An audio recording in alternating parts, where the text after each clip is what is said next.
My mother never came to meet me at Bursley Station when I arrived in the 5 towns from London. She always had other things to do. She was getting ready for me, so I always walked alone up Trafalgar Road, between the factories and past the football field. And so tonight, I had time to think. I had some very important news from my mother, and I didn't know how to tell her. I wrote to my mother every week to tell her what I was doing. She knew the names of all my friends. I often wrote about Agnes and her family. But it's difficult to write in a letter. I think Agnes likes me. I'm in love with her. I'm sure she likes me. I think she loves me. I'm going to ask her to marry me. You can't do that. Well, I couldn't do it. And on the 20th of December I asked Agnes to marry me. And Agnes said yes. But my mother didn't know anything about it. And now, on the 22nd of December, I was coming to spend Christmas with my mother. My mother was a widow. I was her only son. And now I was engaged. And she didn't know. I was afraid she was going to be a little unhappy. And I was ready for a difficult evening. I walked up to the front door. But before I put my hand up to ring, the door opened. And there was my mother. She put her arms around me. "Well, Philip, how are you?" And I said, "Oh, I'm all right, Mother. How are you?" She smiled at me. She looked excited and younger than her 45 years.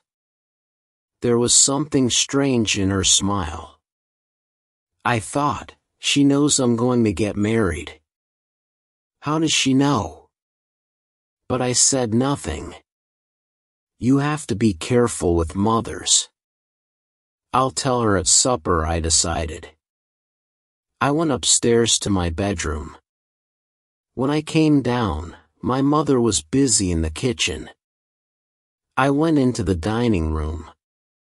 And here I had a surprise. There were 3 chairs around the table and 3 plates and 3 glasses. So Agnes was coming. I didn't know how my mother knew. But she did know she and my wonderful Agnes were planning a surprise for me. Agnes was coming to Bursley for Christmas. There was a ring at the door. It's Agnes, I thought. And running to the door, I opened it. It was Mr. Nixon. Mr. Nixon was an old friend of the family. He was a large, strong man of about 49 or 50. He was very helpful to my mother after my father's death. "Good evening, young man," he said. "It's good to see you back in Bursley." "Mr. Nixon has come for supper, Philip," said my mother. Mr. Nixon often came to supper during my visits to Bursley, but never on the first night. I liked him, but I wasn't very happy to see him tonight because I wanted to talk to my mother. I couldn't talk to her about Agnes. With Mr. Nixon sitting at the table, we started our supper. We talked about this and that, but nobody ate very much. I was thinking about what to say to my mother when Mr. Nixon went home. At the end of the meal, I told my mother that I must go to the post office. I had an important letter to post. "Can it wait until tomorrow, my pet?" my mother asked. "It can't," I said. My letter, of course, was to Agnes. A letter to Agnes could not wait until tomorrow. I walked over to the dining room door. I lied to her lady. I asked Mr. Nixon, laughing.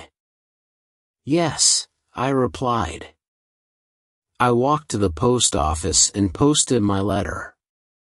When I got back home, I was sorry to see that Mr. Nixon was still there. He was alone in the sitting room, smoking. "Where's Mother?" I asked. "She's just gone out of the room," he said. "Come and sit down. Have a cigarette. I'd like to talk to you, Philip." I took a cigarette and sat down. I hoped the talk was not going to be a long one. "Well, my boy," he said. "Would you like me as a stepfather?" For a second, I could not move or speak. "What?" I said. "You mean you and my mother?" "Yes, my boy. I do. I asked her yesterday, and she said, yes. I've wanted to ask her for a long time. I think she knew that." "Did she tell you in her letters?" "No. It's difficult to write in a letter, of course. She couldn't really write. My dear Philip, an old friend, Mr. Nixon, is falling in love with me. And I think I'm falling in love with him. I think he'll ask me to marry him soon. I don't think your mother could write that." "Coochie." I laughed. "Shake hands," I said. "This is wonderful news." After a moment, my mother came in, a little red in the face. "The boy's very happy, Sarah," said Mr. Nixon. I said nothing about my own plans that evening. It was something new to me that my mother could fall in love, and that a man could fall in love with her.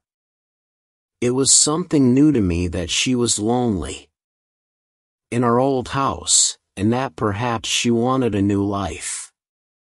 Perhaps, like all sons, I thought only about myself and my life. So I decided to say nothing about my news, and that evening, my mother came first for me. I could tell her about Agnes tomorrow. We live and learn.